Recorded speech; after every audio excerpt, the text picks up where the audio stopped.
Yeah, we'll start with the last speaker first. So David, I found it very astonishing that in your talk, you didn't mention in a single time, and Thorsten concurs with me, you didn't mention the Röstigraben and the Rütli-Wiese. So please explain to us their significance for Swiss anarchism. Did I understand it correctly that you want some comments on the Röstigraben? Yes. Do you know what the Röstigraben is in Switzerland? This is the frontier we have between so to speak, between a cultural frontier between the German-speaking part and the French-speaking part. Or you can say the west of Switzerland, which is the Romandie, where they speak French, and the western or central part, which is Deutschschweiz, where they speak German. And there is a cultural difference, that's true, and you can go back, my very simplified slides, historical slides, that is a part, the Romandie, culturally a part of France, one could say, simplified, maybe not Angers, but these southern eastern parts of France, while the rest of Switzerland, or the main rest, beside the Italian-speaking part, is part of the former Holy German Roman Empire. And there are cultural differences, and one often sees them, notices them if there are votes, or if there are elections to the federal parliament, that some tendencies are stronger in the French part and others in the German part. And then they speak of this Röstigraben. Rösti, this is a meal, baked potatoes, something like that, with this tip for Switzerland. And they maybe, I'm not quite sure, but I think in Romandie they eat less this Rösti, while we eat it more in the German-speaking part. That could be. But it's an interesting line, and not too seldom it has very much to do with resistance against the center of this country, which is in the German-speaking part. There is a nice game of words. If in Romandie, in this French-speaking part, there is a vote, a public vote, a general federal vote, and they think that it's a tendency more to centralization, that Bern, which is the capital, that Bern tries to centralize. They say, attention, on vous berne. On vous berne, which is a game of words. On vous borne means you're restricted, you're suppressed by the center, and that's why they say on vous berne au lieu de on vous borne. This is nice. But Röstigraben is an important issue, and I would say if the anarchist principle, can endure and be maintained, it's still possible that all these parts are somehow together on a horizontal level, and maybe what is common for all them is not to have a common entity. And I can imagine, namely, if around them are very strong blocks and maybe some totalitarian blocks also, that this is an aspect not to be member of anything around, and internally not to have a center. So this is my comment on Röstigraben.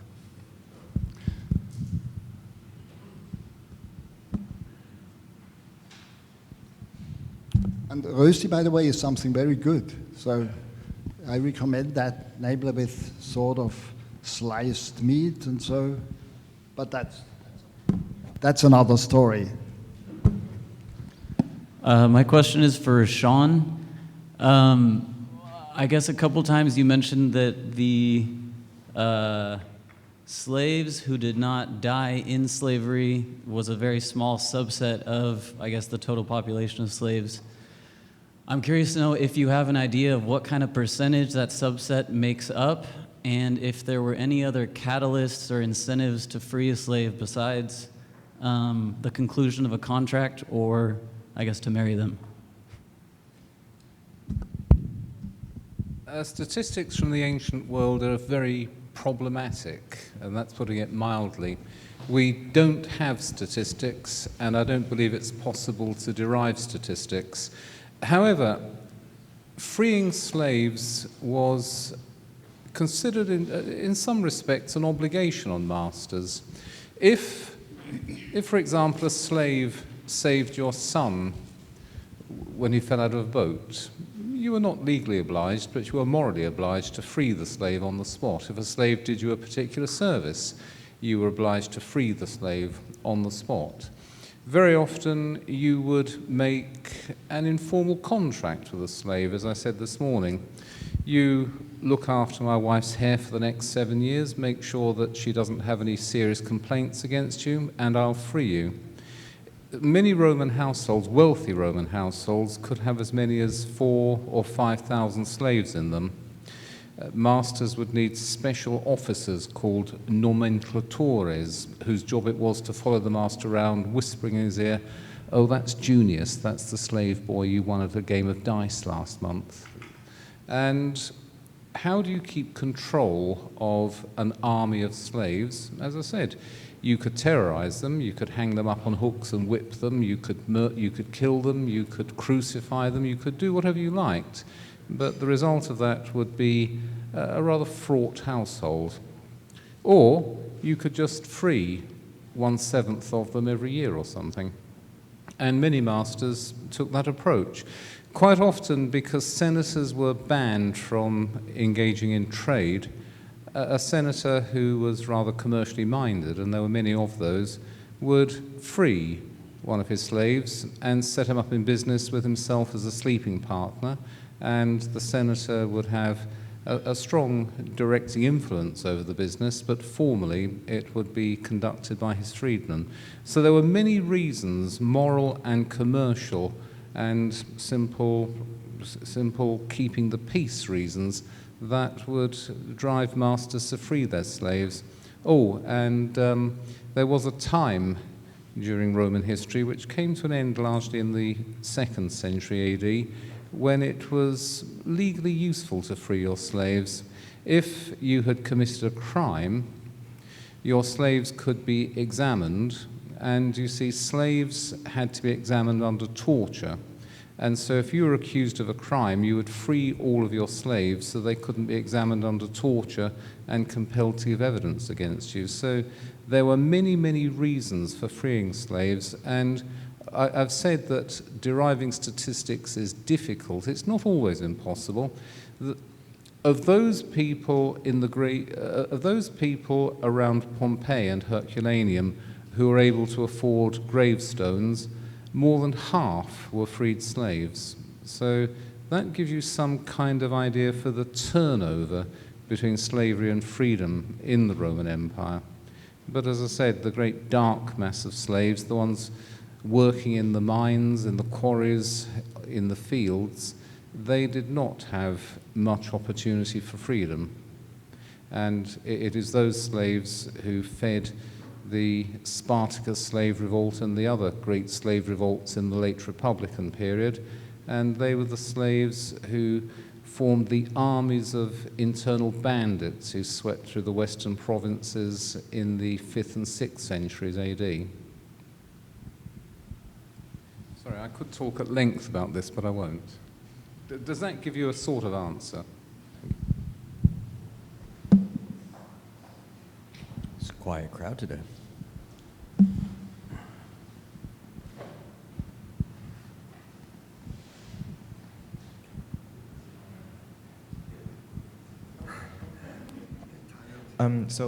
My question is for David Dürr. So I'm not sure if I really understood the 2048 thing. So do you think there's it's viable a change in Switzerland to anarcho-capitalism in the next 30 years, and like in your book that unfortunately I cannot read because I don't know German, like do you talk like about how this could happen, or I'm not sure I totally got that. I'm not sure whether I understood you acoustically correct. Could you? Yeah. Oh. Okay. No, I'm sorry. So I'm not sure if I understood the whole 2048 thing. So do you think like in Switzerland there's like a viable change to anarchy in the next 30 years? In your book that unfortunately I cannot read because I don't know German. Do you talk like, what do you talk like how this could happen, or like I'm not sure I totally got that. Yeah. Okay, so if I understand you correctly, you wanted this program, so to speak, from 1848 to 2048. And of course, this is in part wishful thinking also, or some daydreams. But I think one could imagine that things like that happen. And what I tried to do in this little book here is looking back, you know, not from here, what is the next step that goes there, but let's assume we are in the year 48. I will be then 96 years old, and maybe young, sorry, yes, and maybe at that event present, at the participant. And then looking back, what went on which led to this development that this organization was liquidated, and some thoughts I had that the economic laws could have a strong influence. That, you know, rating agencies would say, no, these federal bonds are not AAA anymore, because there are some movements that challenge the right of the state to take taxes and to print money and all these crimes on the financial level. And that's why, are you really sure that it's still AAA? And maybe one or the other or some media would then say, no, perhaps not anymore. And so the interest rate goes up and they could not refinance anymore, things like that. So, but of course, in a way, it's wishful thinking, but there could be signs that go in this direction. I think in general, such important changes, so overcoming the state, and of course, ultimately not only in small Switzerland, but also in other parts of the world. In any event, this is something that fundamental and that big that it's hard to decide a program how to do it. I would say if it takes place, and I'm generally quite confident that it will take place, then it's interesting, you know, to look at it, to support it, to calm people that this is a good development and not a bad one, things like that. But once it is successful that states are overcome, then it's because that was the development. Because this concept of state did not prove viable with this species of Homo sapiens. It doesn't fit to this species, and that's why it must disappear. It's not old, it's just 5,000 years old, you know, this principle, and this is very short compared with the cultural evolution of humans, which is 100,000 years. So this is, I would say, the state is an error of behavioral evolution. This is my theory. But it's not more precise to answer this question you have. My question concerns the entire panel, and it's based on a point raised by Sean in his talk about voluntary slavery. A few years back, Walter Block started publishing a couple of articles. He made the case for voluntary slavery, and you went so far as to assert that if it's not possible in the libertarian legal code to admit of something like voluntary slavery, then this would be some sort of contradiction. So I would like all of you to state what you think about this idea. Is voluntary slavery, is this compatible with the universal libertarian principles? And if so, why? And if so, why not? Very short, the one or two main considerations.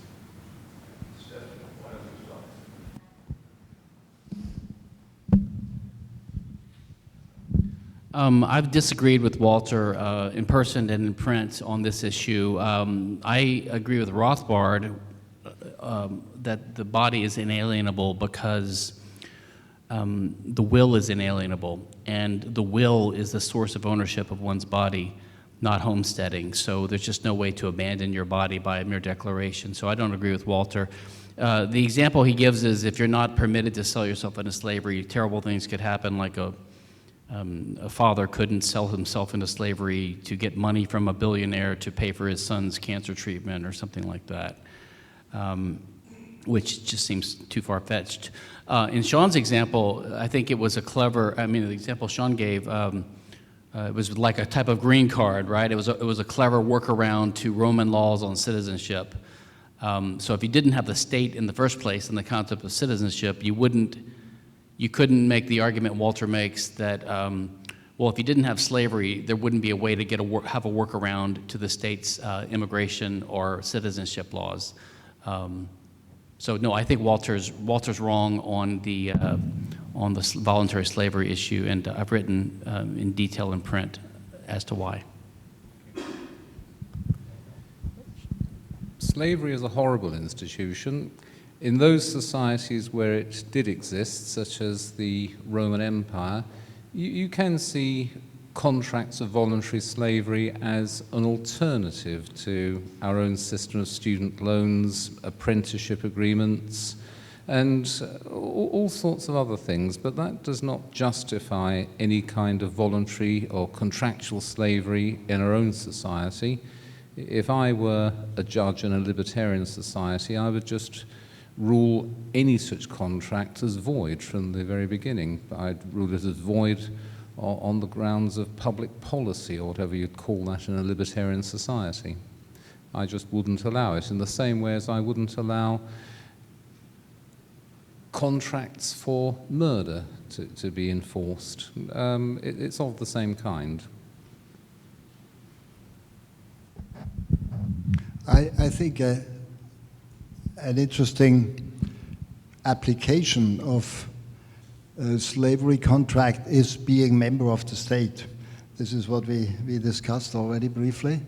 I mean, in a way, you can ask, is it legal or is it enforceable in case it is disputed that somebody signs a contract to become member of an organization that restrains and reduces his fundamental rights from morning to night, takes taxes from him, gives him regulation, things like that. One can approve this. I mean, if there are many people, they say, I think we need the state in his very, intrusive aspects, character, who takes taxes, who makes regulations about everything in all details. This is necessary, and I agree that I become member. I will obey to all this. I think that's possible that somebody signs a contract like that. Of course, if it's too tight, and this is also a principle one finds in all legal traditions of contract, that if it's too tight and too long, there comes the moment where you can notice and step back. In contracts, there is something like a generation, 20 to 30 years, and then it's enough. It's not a precise deadline, but contractual obligations are valid, but not too long if they are too intrusive. But in principle, that could be possible, and once you sign a very strong membership into such an organization, it's valid, but after a certain time at least, you have the right to retreat from it and then to be free again. What is the most important difference, of course, with the state is that such contracts are only valid for those who sign it. I mean, you can become a member voluntarily and maybe tie yourself for 20 years or so, but not force anybody else. And I think that's the big difference. And this maybe makes state, in a bad sense, to slavery for those that do not sign and are nevertheless forced to obey all these restrictions. So it's a new form of slavery, one could say.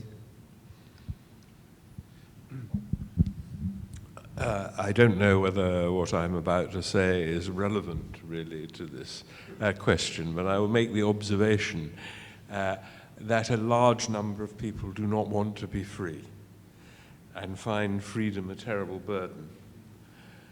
And in my experience in a prison, I found that about a third of prisoners actually preferred life in prison, where they had to make no decisions for themselves, than life outside. They didn't want it for the rest of their lives, but they wanted it for a time because the burdens of freedom were too great. So in a sense, they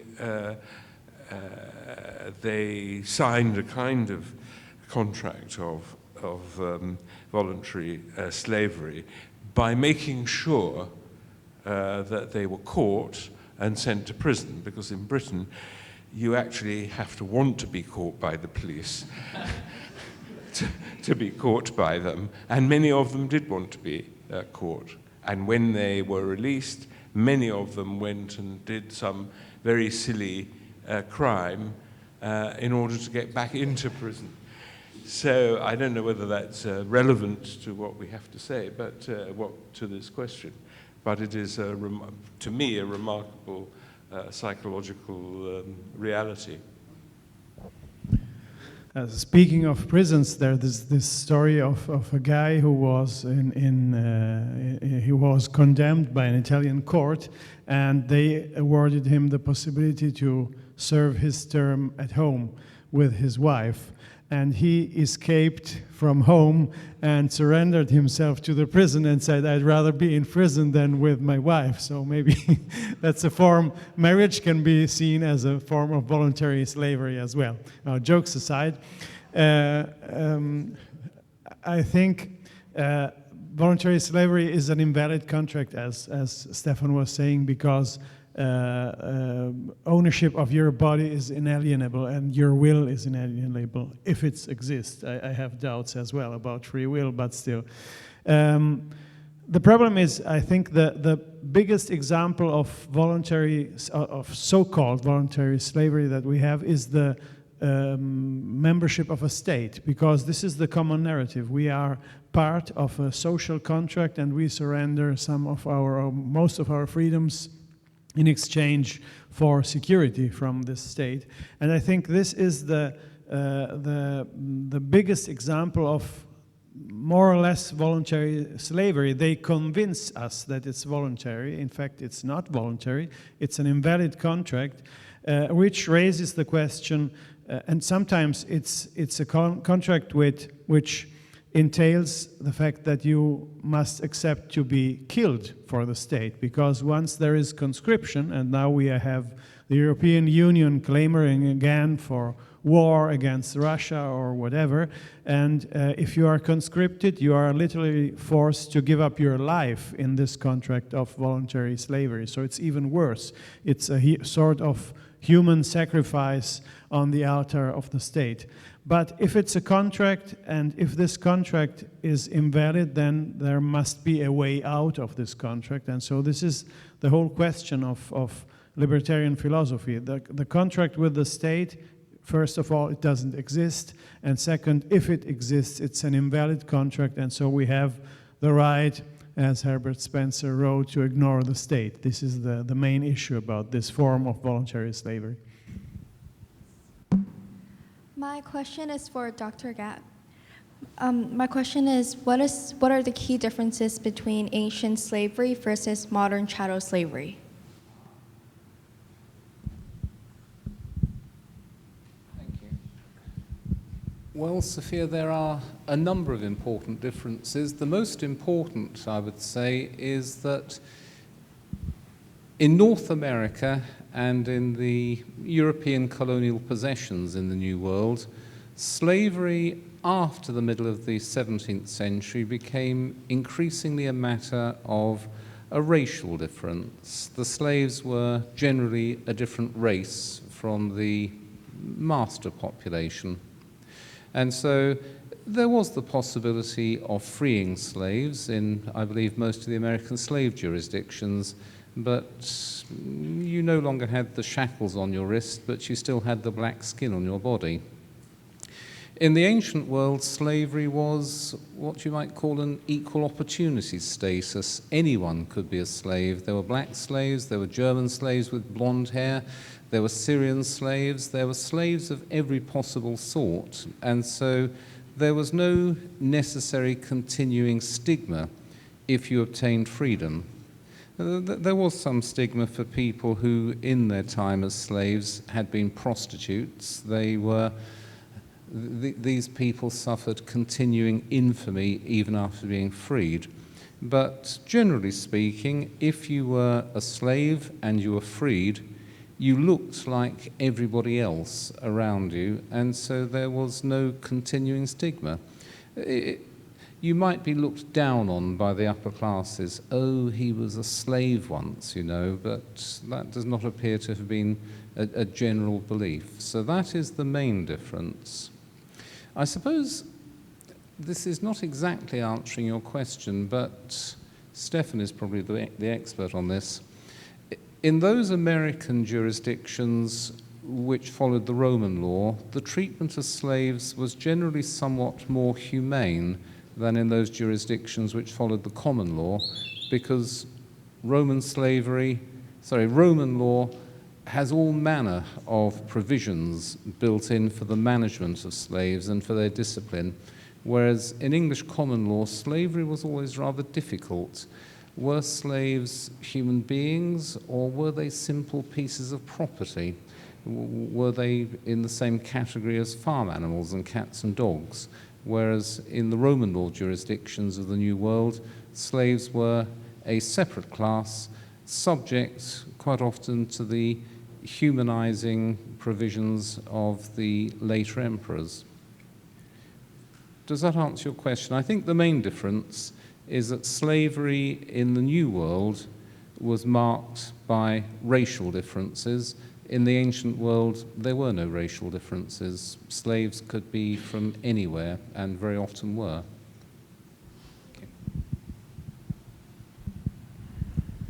Okay, thank you. And my question is for Professor Dürr. Switzerland always had like a really gun culture, but probably is because this has helped to maintain like the peace and decentralization in the country. However, I believe that gun regulation have increased over the time. So will you relate this to the loss of internal anarchy, and if these changes in Switzerland gun laws, or?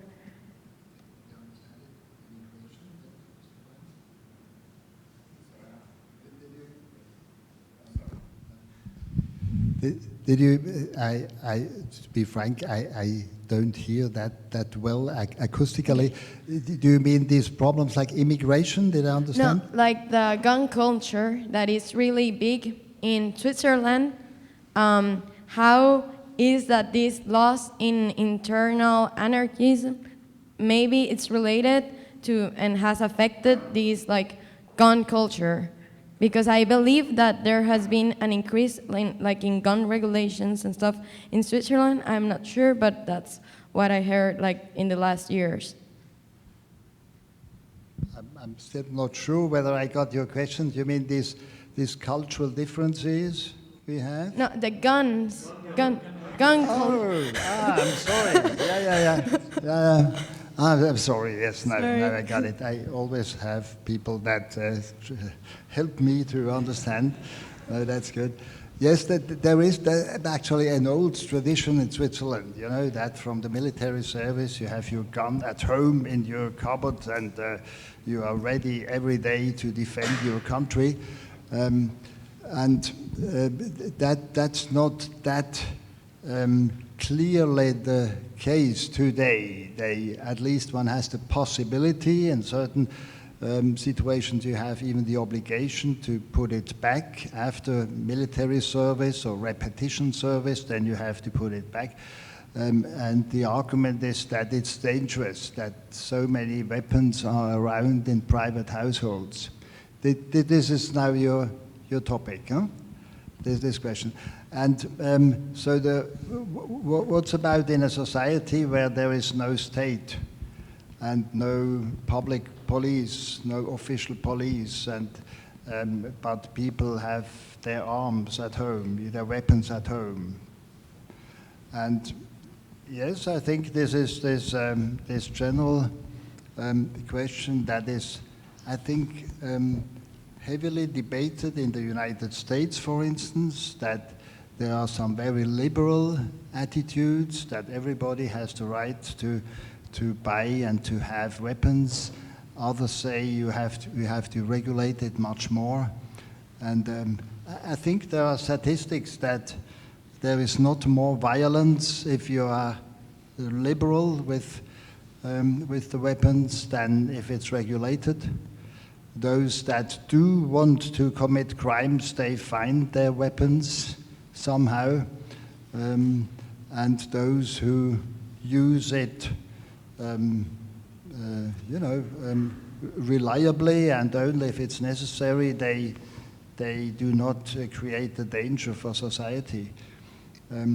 Maybe a general aspect here, if you imagine a country without a state, and in the case of Switzerland, without having official soldiers with their weapons at home, who cares for the national defense? You know, which is a big issue, of course, that is not quite easy to answer, but the general answer, I would say, is as soon as there is a demand for something like security and also international security, there will be supply, there will be offers, there will be services that you can hire. There will be possibilities to coordinate such necessities with other countries. So I could imagine that in a process of overcoming the state, things like that, security and namely international security, could be something that it's not the first step. Maybe it's one of the later steps, that the international defense organization will be reduced. Did I get your question more or less, at least? Yeah, only that I don't know if it's related, these like recent regulations, with the idea that you say the loss of the internal anarchy in Switzerland. Again, can you help?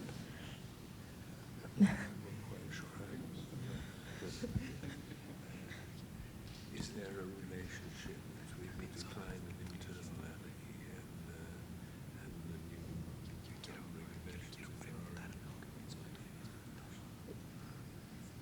regulations? Yeah, well, or maybe, what about discussing it afterwards?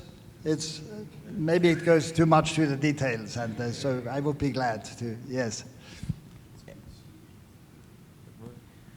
Okay, so I would want to make the question that you thought she said at the beginning, and it's like the relation between the internal anarchy in Switzerland and how immigration like has been managed. and the changes, like maybe in the immigration, how the immigration problem has been treated in Switzerland through the years with these changes.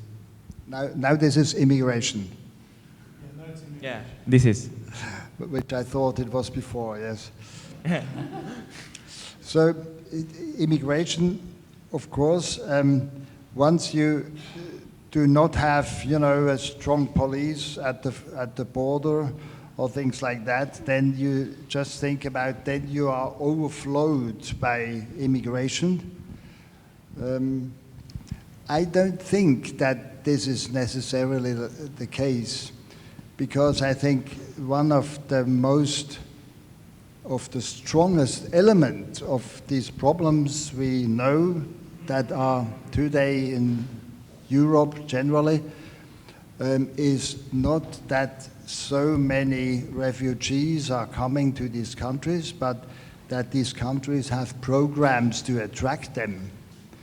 And this is, you know, the social welfare state or some programs, some maybe well thought. I wouldn't refuse that, maybe with good intentions, but nevertheless it is these programs that attract many of refugees that are not really in an emergency situation, that just come here to profit of these programs. And in a society without states, I would say there are also programs, because people have a general attitude to help other people in case of need, but these will be different organizations, churches, charitable associations, things like that, which are in a certain competition also among them, that have to raise money, and they do have to, you know, be careful with these means, and they will not be abused that easily than a monopolistic social welfare state. And so I could imagine that this problem will be much smaller for a country that has no monopolized system of goodness towards poor people and towards refugees in need. Was that the question? Yeah, excellent. Alessandro, thank you for your presentation. 3 questions. Number 1, what was the inspiration for choosing the topic? Number 2, in your research, did you reference Pete Leeson's The Invisible Hook, which is a book that covers the same topic? And number 3, the title alluded to the American Revolution, and could you provide a little more expansion on that linkage? Well, the inspiration is mostly by chance. You know, I like reading a lot, and I stumbled upon the topic of pirates. I have been always fascinated with pirates, of course, so this is maybe it's one of the reasons. And there's lots of literature about pirates. As I told, unfortunately, it's mostly from Marxist writers like Christopher Hill or Marcus Rediker or Linneborg. There are lots, but they are the good books. So you have lots of information, especially statistical information, and you can get a clear picture of the pirates. There is, in fact, a libertarian book about pirates, an Austrian economy analysis of the regulations of the pirate ships by an author whose name is Leeson. It's a very interesting book, and he says, yes, they were criminals mostly, but their regulations were only dictated by self-interest. And if you let self-interest free play, then you end up with a system which is just, at least for the people who belong to this subsystem, so the individual pirate ship. But they had also, we could say, international regulations, because if there were relationships between pirate ships, and they were regulated by basic principles that they are all shared. And I don't know the invisible cloak. I will take the... Okay.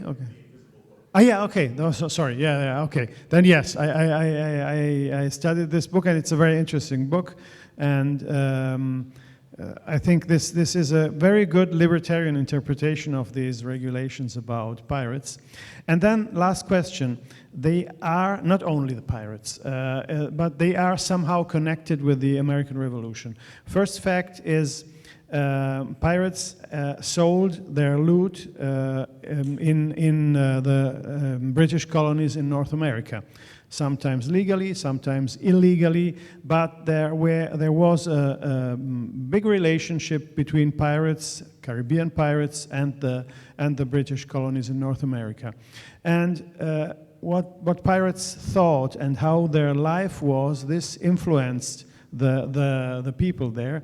Of course, not only them. There were lots of people coming from England, escaping maybe religious regulations, and bringing with them the tradition of the English Revolution. And this, in my opinion, this made sure that there was a widespread popular support for the American Revolution. The American Revolution, of course, the heads of the revolution were the founding fathers. They were, in a way, aristocrats themselves. They were affluent people. For example, Jefferson held slaves himself, lots of slaves. They were very educated. They all were fluent in Latin and ancient Greek. It was an elite. But they could count on a widespread popular support because these deeply ingrained ideas of liberty were very important in the American populace, which gave birth to the American Revolution. And then there's another topic, and this is very important. Of course, pirates did violate private property because they stole. But the big question is, and this was a question raised especially by Murray Rothbard in Ethics of Liberty, if we start considering legitimate the existing relationships of property, which is the starting point, then we should analyze if they are truly legitimate. And so the question comes, is the private property of a slave-owning plantation owner in Jamaica legitimate? And so how would you consider stealing from the ship of such a person? Is the wealth of a big class of people legitimate? And I think what happened in Britain, and which gave cause to lots of rebellions and at the end to the American Revolution, was some sort of revenge.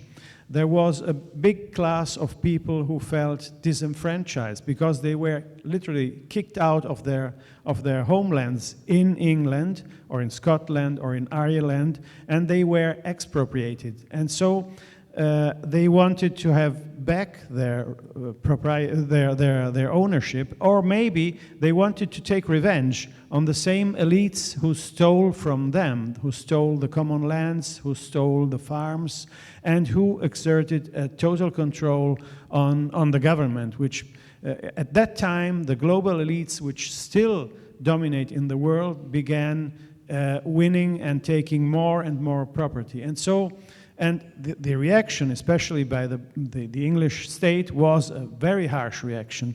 There are stories about all the people who were hanged at Tyburn in London. I think Sean has one book about Tyburn. I think one of the books you had there. I bought it today, by the way. It was very interesting, and they wanted to make an example. You could be hanged for stealing a handkerchief. Okay, at the time it was maybe a valuable property, but the defense of private property by the British Empire was very harsh, and the question arises, was it real property? Was it legitimate property? And did these masses of often criminals had a reason to try to get back what they had been stolen? So this is a big question, and this puts also in question the Industrial Revolution, because all these people who were evicted from their lands and who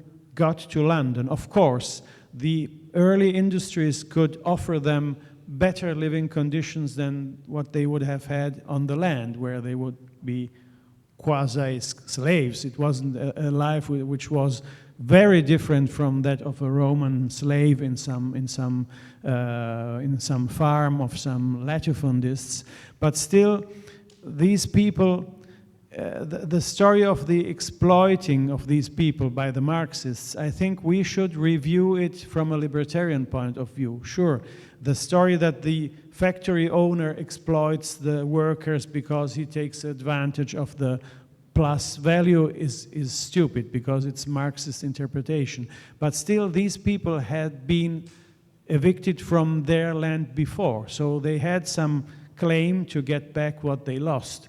And again, the new organization, both of agriculture and of manufacturing and of industry, was way better in terms of productivity. And this is the reason why usually Marxist historians say, oh, it's okay, because it's the progress of the materialist interpretation of history. But still, it's unjust. It was unjust for these people suffering from what happened. And so I think from the ethical libertarian point of view, I think it would be important to review this part of history and not leaving it only to Marxists.